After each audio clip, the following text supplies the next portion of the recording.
Welcome to the Secret Garden of Survival, and this is okra, and this is the way it should grow. This is just about 6 feet, and I've got other plants over here that are actually maybe even close to 7 feet. This is all without fertilizer, without pesticide, without weed killer. This is the way they should grow naturally. And this is just in front of my greenhouse right now, and you can see there's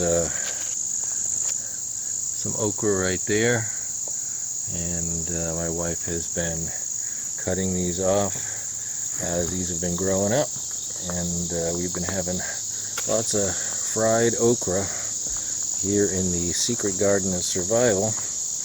And again, no GMOs, no weed killer, no pesticide, no fertilizer, and just letting nature do what nature does naturally.